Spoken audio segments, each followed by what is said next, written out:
Irmãos e irmãs, uma partilha do quarto domingo da Quaresma, ideias para a homilia, nesse dia 14 de março de 2021, que apresenta o Evangelho de João 3, 14 a 21.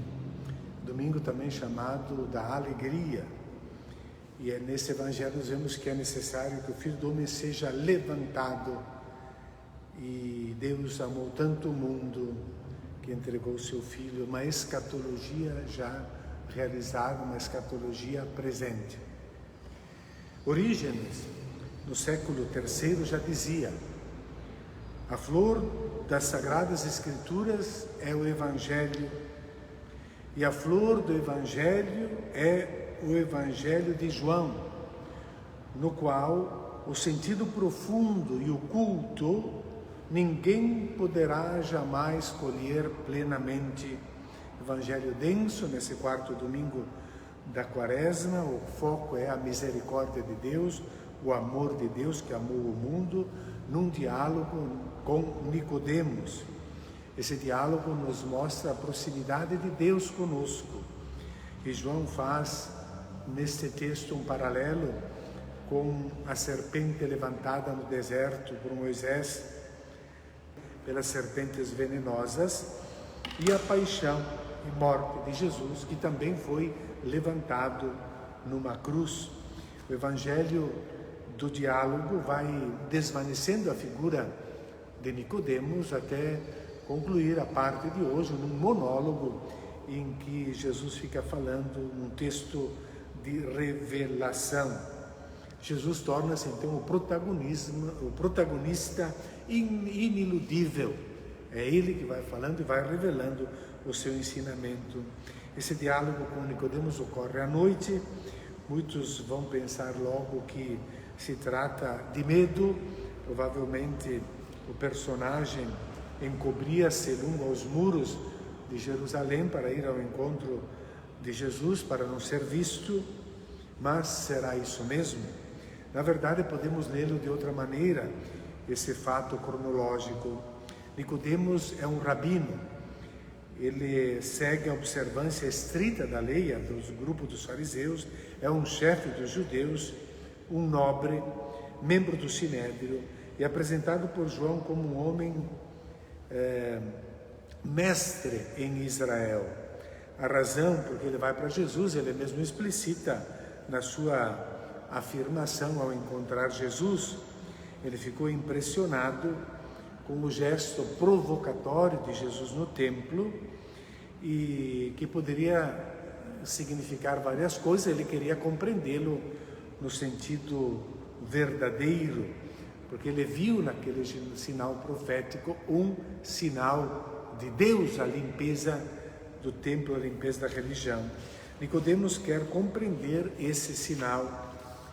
Não podemos imaginar que todos os judeus ficaram revoltados contra Jesus por aquilo que ele realizou no templo.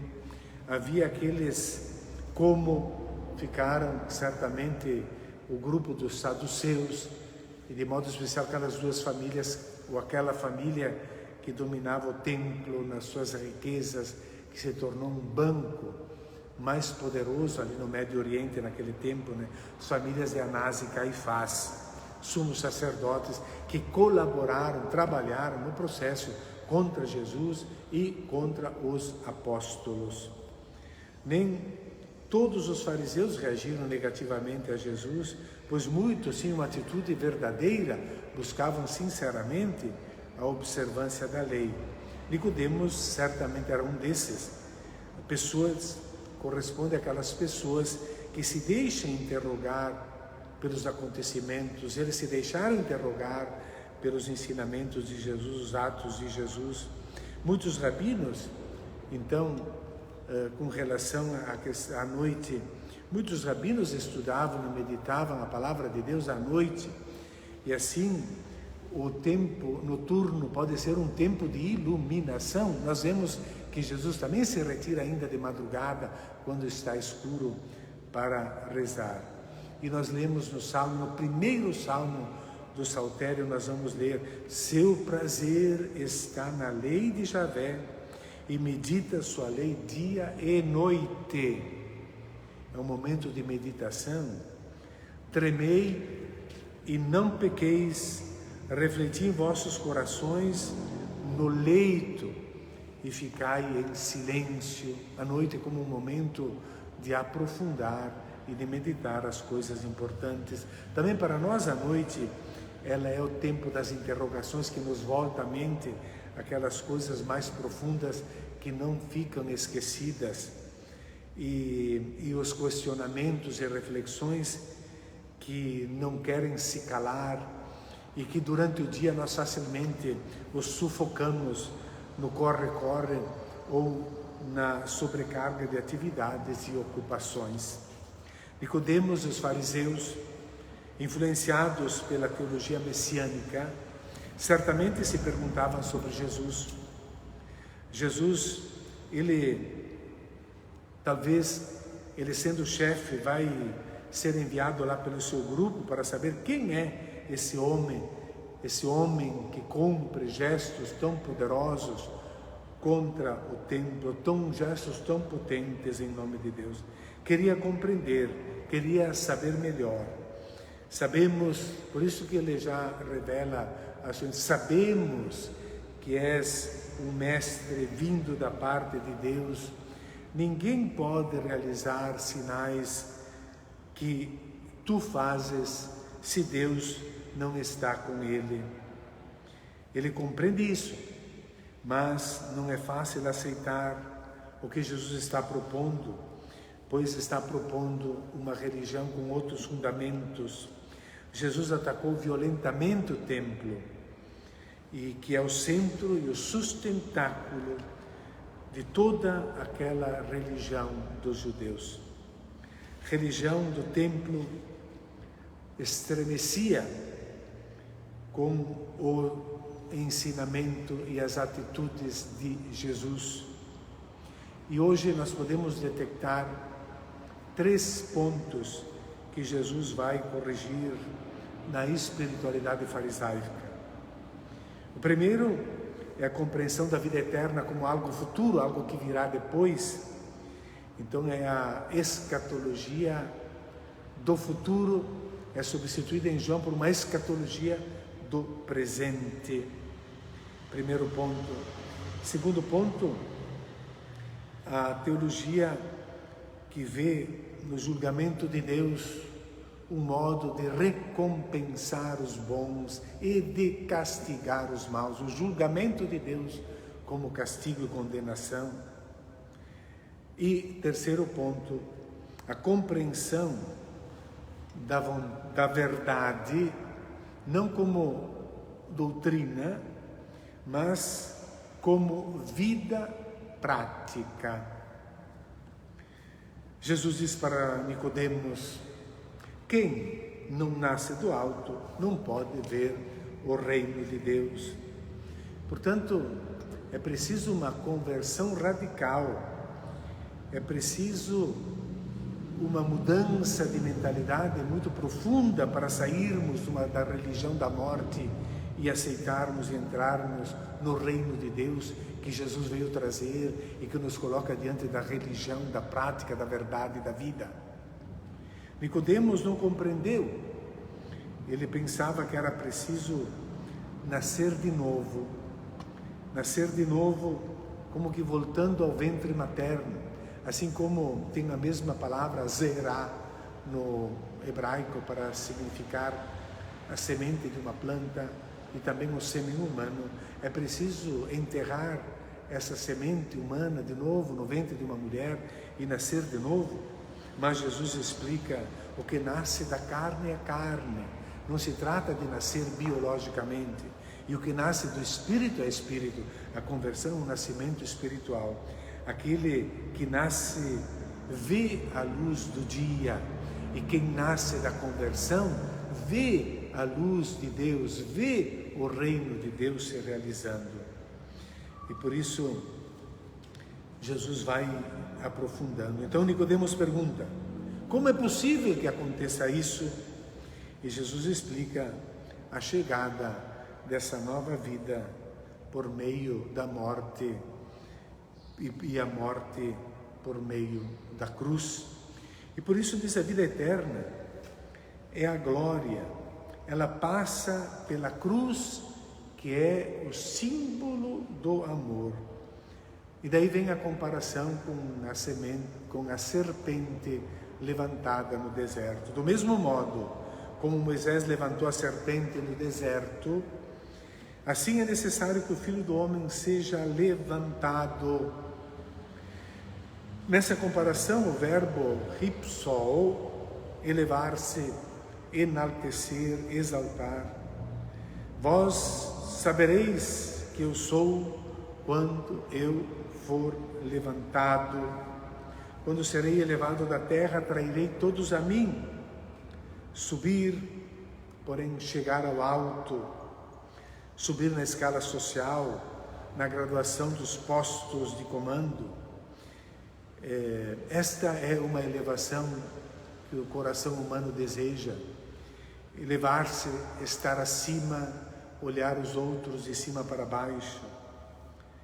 Este significado do mundo é o de elevar-se.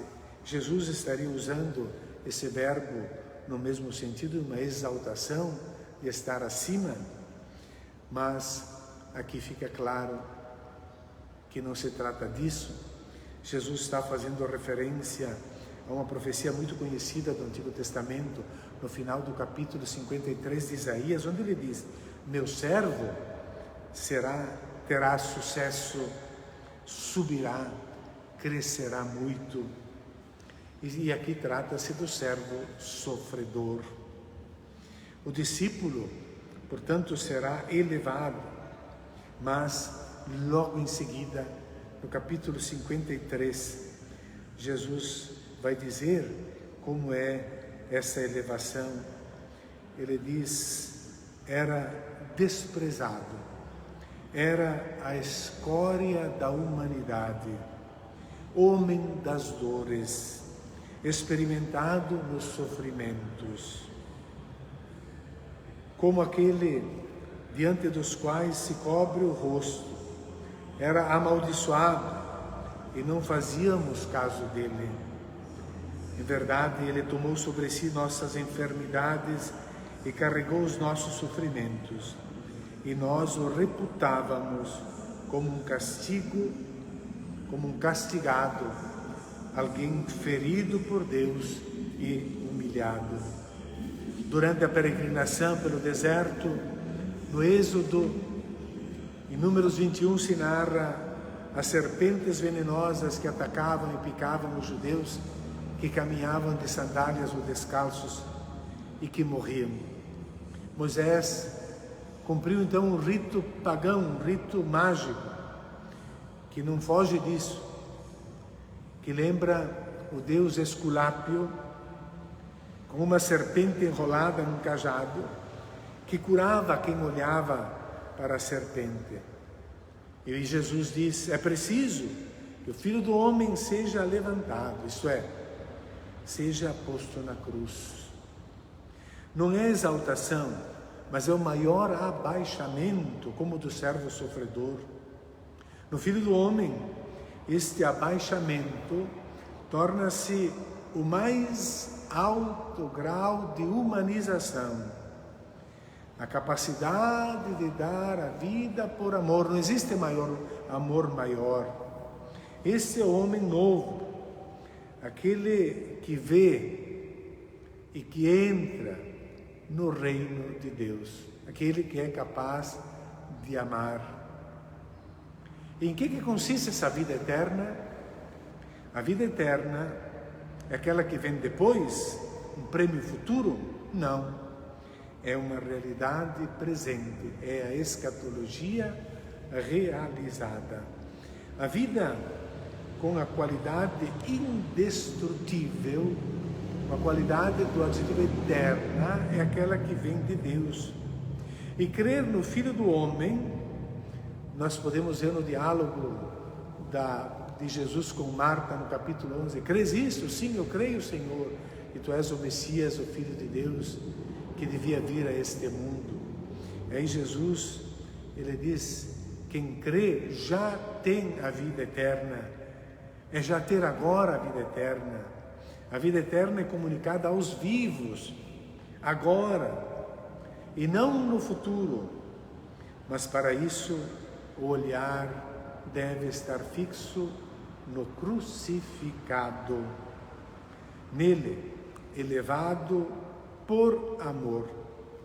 É uma realidade presente.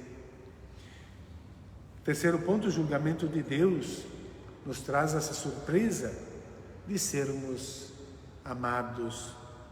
Uma certa leitura da teologia da aliança via o julgamento de Deus como o momento do prêmio para os bons e como o momento do castigo para os maus. Nos vem sempre em mente Mateus 25. Mas João apresenta um outro aspecto desse julgamento. Os fariseus e toda a religião centrada no templo girava em torno desse comércio com Deus, que recompensa uns e castiga os outros. A recompensa para os bons com a bênção significava, já agora, prosperidade, filhos, riqueza, fertilidade, saúde, amizade, sucesso. Com o castigo para os maus, vinha a doença, a pobreza, esterilidade e morte. Mas Jesus, nesse texto, vai dizer o contrário. Pois Deus amou tanto o mundo que deu o seu Filho unigênito, para que não morra todo aquele que nele crer, mas tenha a vida eterna. Não morra, mas tenha a vida eterna. De fato, Deus não enviou o seu Filho ao mundo para condenar o mundo, mas para que o mundo seja salvo por ele. Quem nele crê não é condenado. Quem não crê já está condenado, porque não acreditou no nome do Filho unigênito. O verbo amar, agapau, egapesen horte oston cosmon, amou tanto o mundo, verbo que caracteriza o Filho de Deus.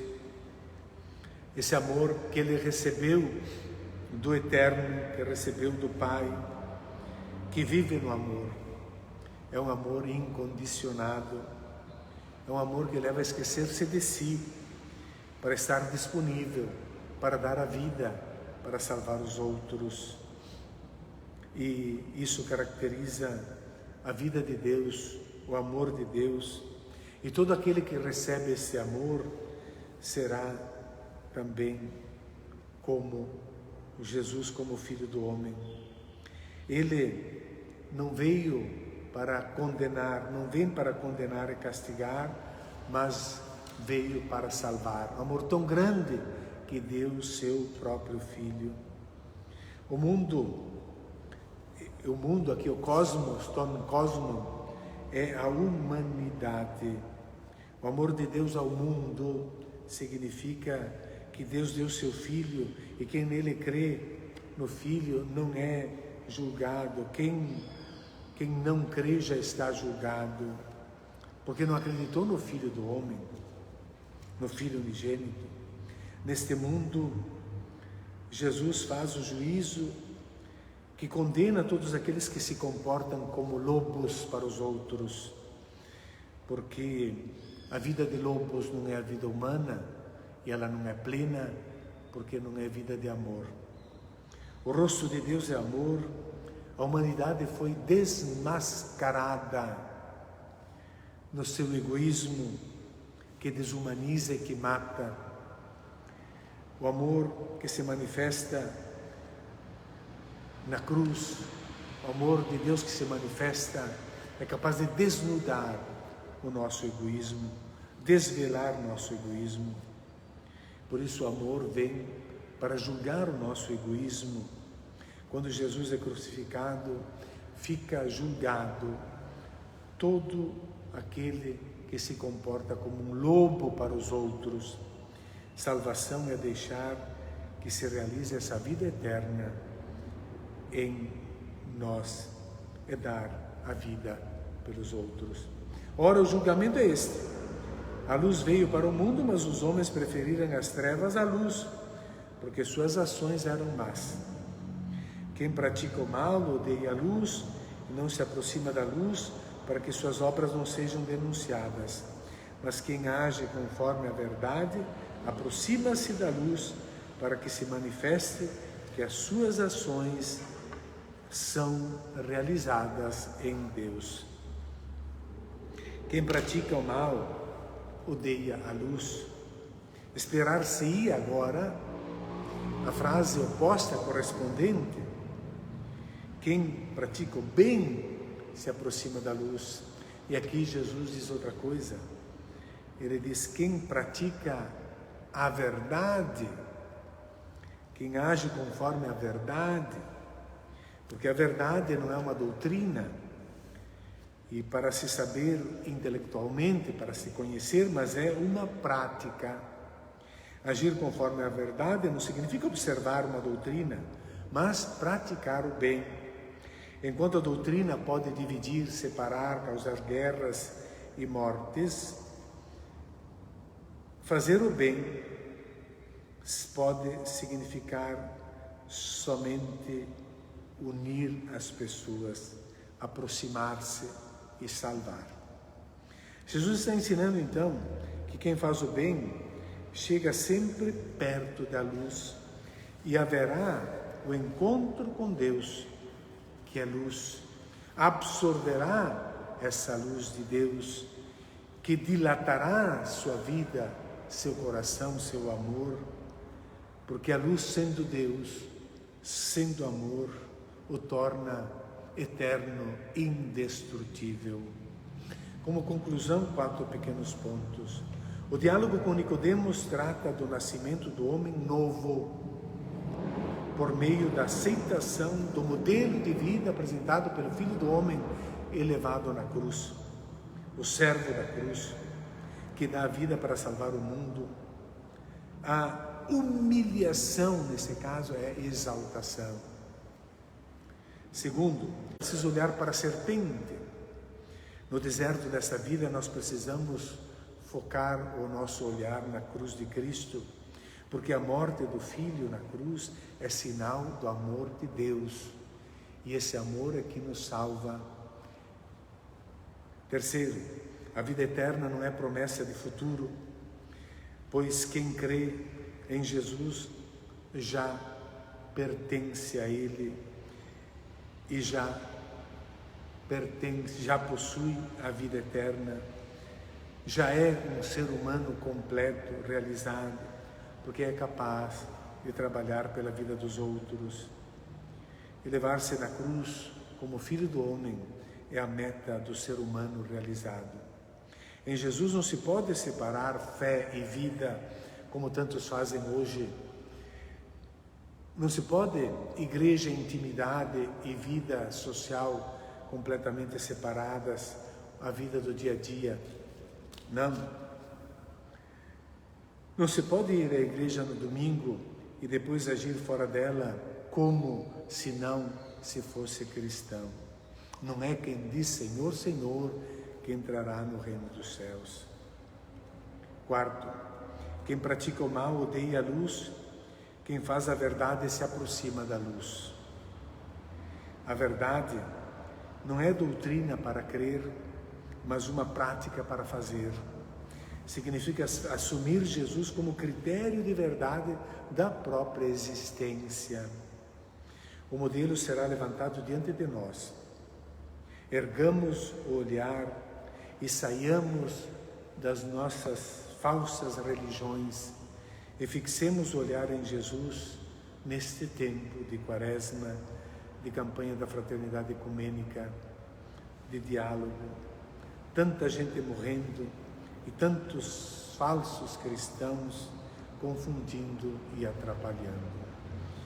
Quem pratica o mal odeia a luz. Bom domingo a todos.